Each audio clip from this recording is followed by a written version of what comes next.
The reality of Pocahontas' life is a tale far removed from the whimsy of animation.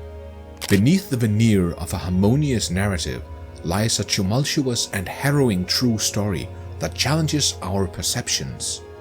When examining Pocahontas' life, it becomes evident that the Disney adaptation painted an idealized picture vastly different from the actual historical record. Let the numbers speak. Pocahontas was not even her original name. Native American naming traditions embraced fluidity, evolving with a person's growth. Born as Amonute, she later became known as Matoaka, symbolizing the flower between two streams. A key member of the Powhatan tribe in Eastern Virginia, she was part of a community comprising over 25,000 individuals, divided into 30 smaller tribes under the governance of respected village leaders. The narrative takes a darker turn as the Anglo-Powhatan War ignites, exposing Pocahontas to unspeakable terrors. Kidnapped and raped, she falls victim to English men seeking leverage against her father. Her husband's valiant efforts fail, and Pocahontas becomes a pawn in a grim game. Her struggles intensify, culminating in her marriage to John Rolfe. The stark age difference and the forced conversion to Christianity underline the unsettling power dynamics of the time. But this is just a snapshot of Pocahontas' life. Did you know she was almost sacrificed? Or that she was portrayed as a savage Native American by her own husband? The story of Pocahontas is much darker than we have heard of on a surface level. So let's get into the details. In the heart of Native American culture, young Amonute, who would later become known as Pocahontas, was destined to play a significant role. This pivotal figure emerged from the Powhatan tribe, a complex and thriving indigenous community situated in Eastern Virginia during the early 1600s. Native American naming traditions differed significantly from those of European societies. Children were not bestowed permanent names at birth. Instead, names evolved with growth and experiences. This concept of fluid identity marked the first departure from conventional Western customs. Born Amonute, her name shifted as she matured and her character blossomed. As her father recognized her emerging beauty, she was christened Matoaka, which poetically translates to the flower between two streams. This tradition highlighted the tribe's intimate connection with nature and its unique approach to personal identity. Pocahontas' life unfolded within the intricate tapestry of the Powhatan tribe, a collective of over 25,000 individuals. This population was further divided into approximately 30 smaller tribes, each governed by esteemed village leaders.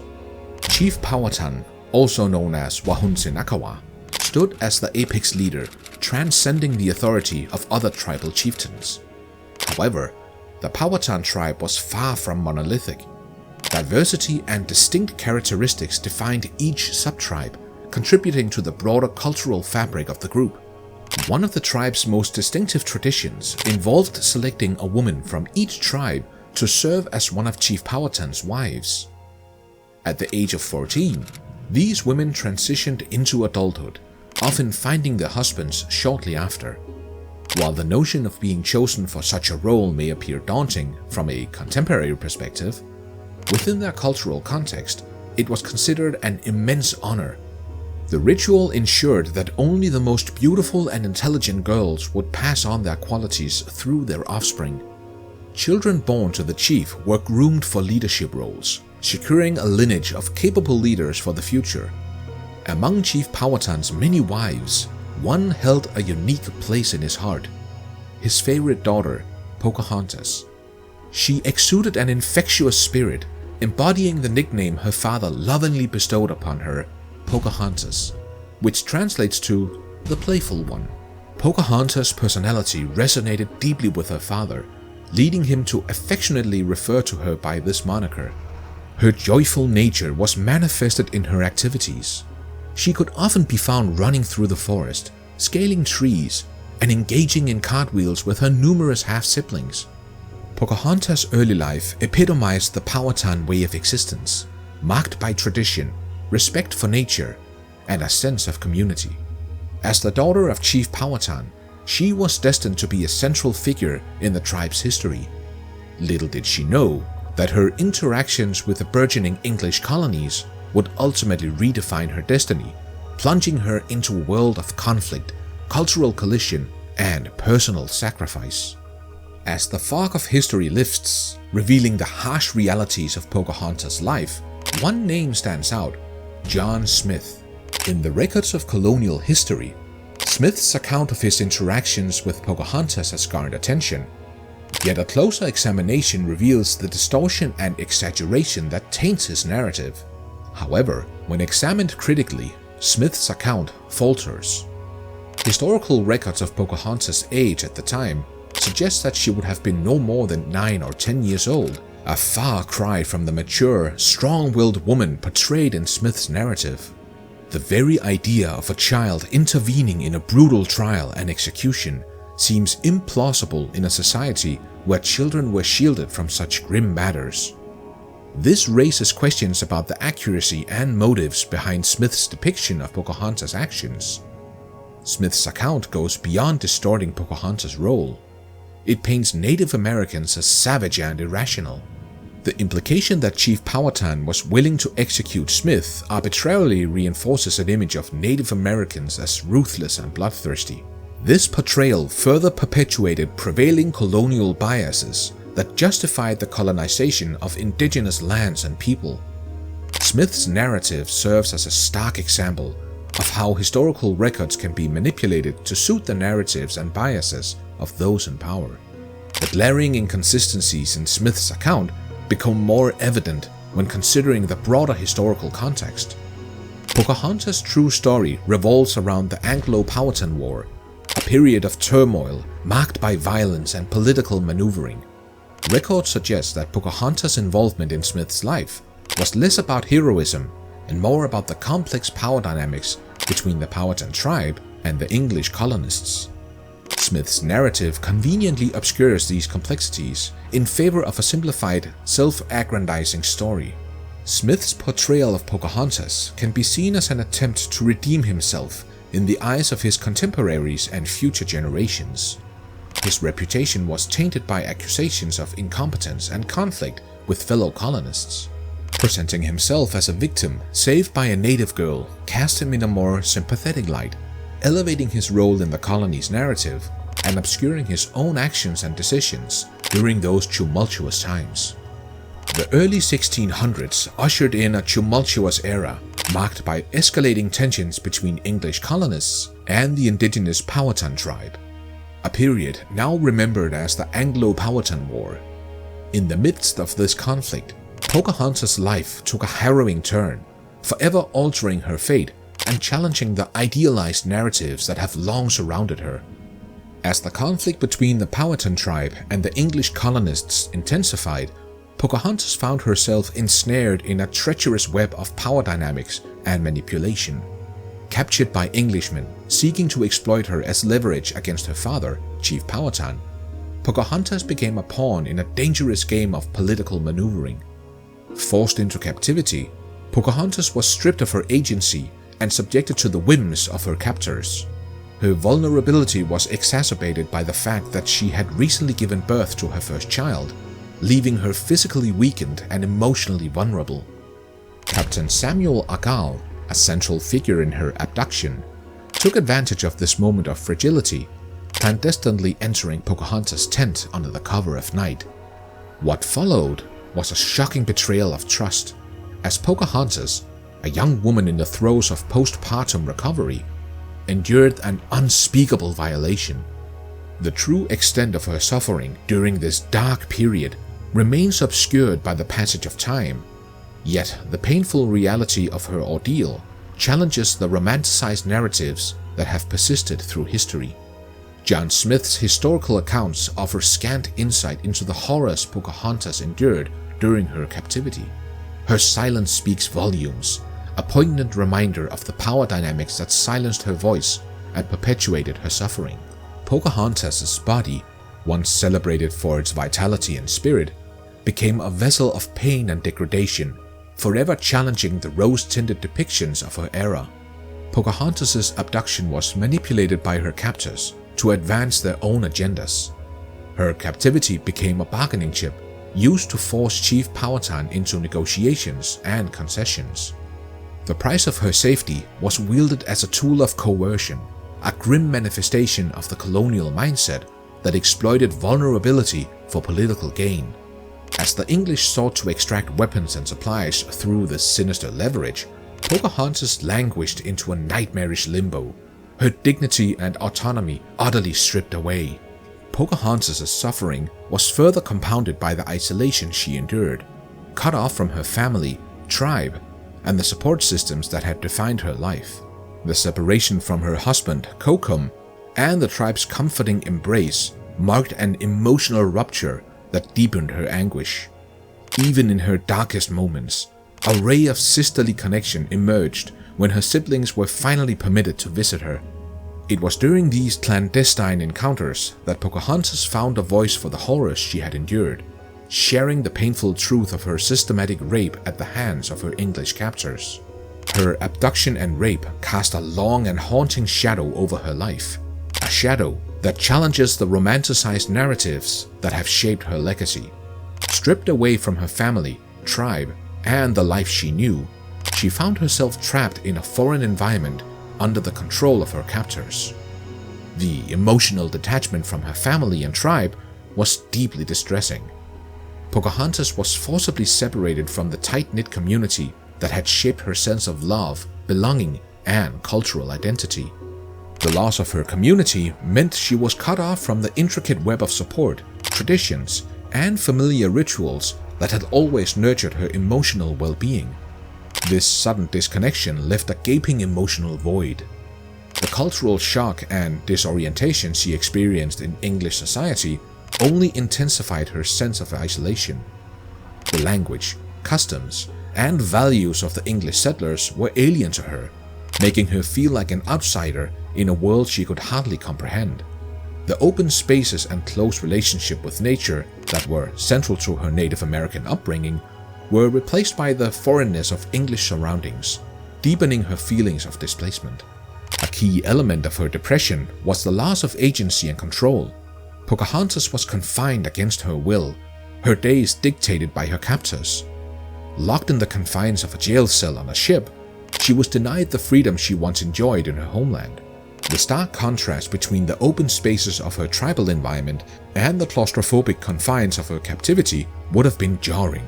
Beyond the physical aspect, the psychological shackles that came with her captivity were equally binding.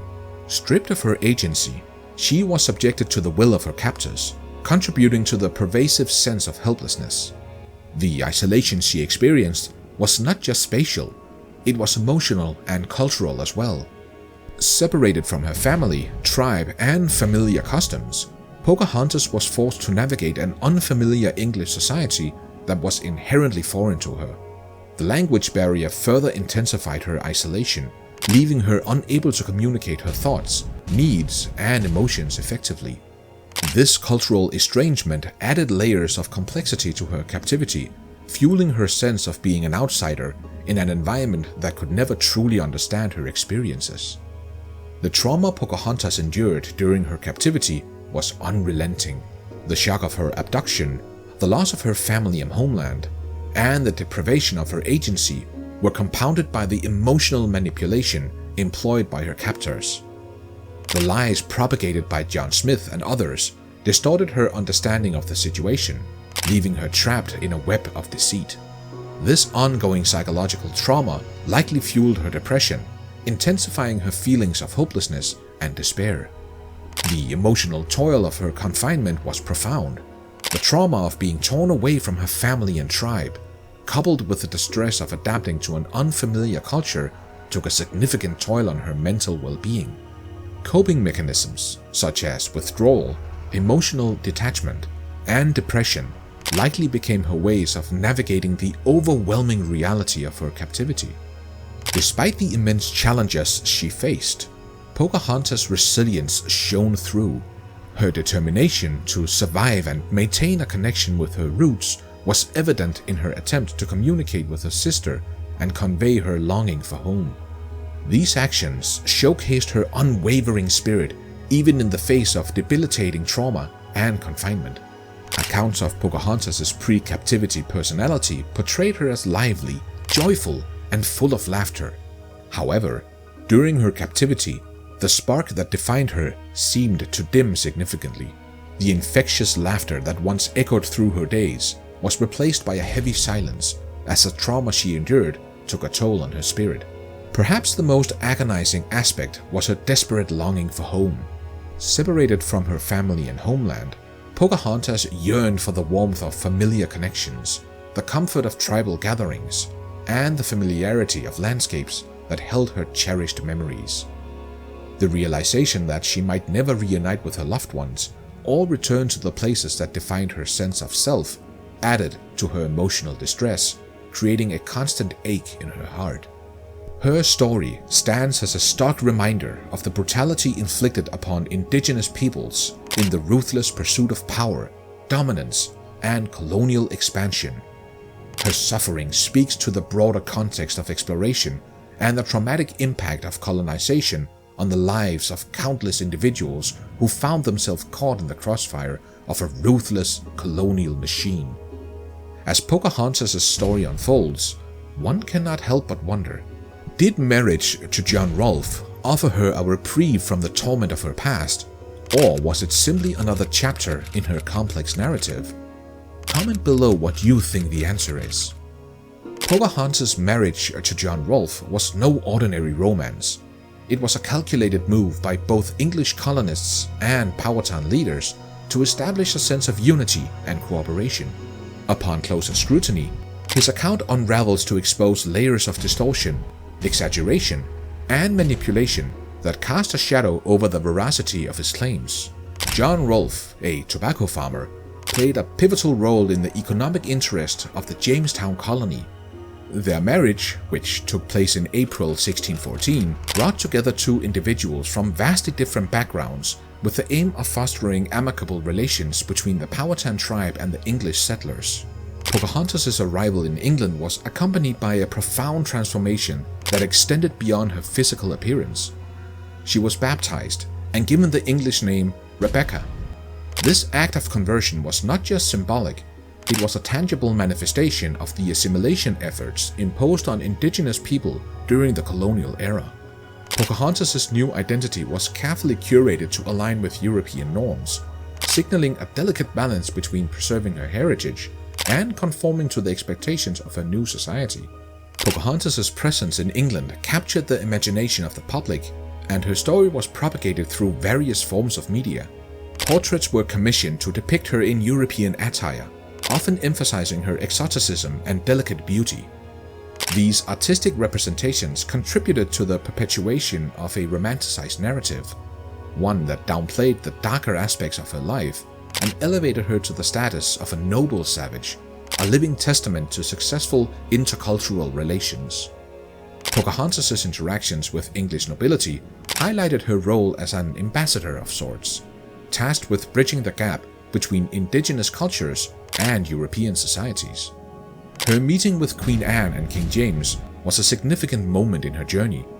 These encounters were not mere social events. They held political weight, serving as a means to advocate for peaceful coexistence and to challenge prevailing notions of indigenous inferiority. Pocahontas' grace and diplomacy challenged preconceived notions, paving the way for a more nuanced understanding of Native American peoples. Despite her noble efforts, Pocahontas' life in England was marked by a poignant moment of loss and yearning. Separated from her homeland and family, she struggled to reconcile her new life with the memories of her past. Her son, Thomas Rolfe, born in 1615, represented both a connection to her native roots and a testament to the intricacies of her identity. Tragically, Pocahontas' health began to deteriorate during her voyage to Virginia in 1617. She passed away at the age of 21, leaving behind a legacy fraught with hardship and courage. Pocahontas' legacy transcends the confines of her time, resonating with contemporary discussions surrounding identity, colonization, and cultural exchange. Her life embodies the complexities of historical narratives, exposing the layers of power dynamics and the human cost of colonial ambitions. Pocahontas' story stands as a reminder that behind the veneer of romanticized myths lies the struggle of individuals who navigated treacherous waters in search of understanding and unity. In remembering Pocahontas, we must honor not only her resilience, but also recognize the collective resilience of indigenous peoples who have endured centuries of oppression. By acknowledging the untold, messed up true story of Pocahontas, we can take steps towards a more honest reckoning with history, amplifying marginalized voices and fostering a deeper understanding of the complexities of the past. Her legacy continues to provoke thought and conversation, encouraging us to confront the untold stories that shape our collective history. Thank you for watching this video, and be sure to stay tuned for more exciting content from our channel. If you enjoyed this video, please don't hesitate to like, comment, and subscribe to stay up to date on all of our latest content. See you in the next video.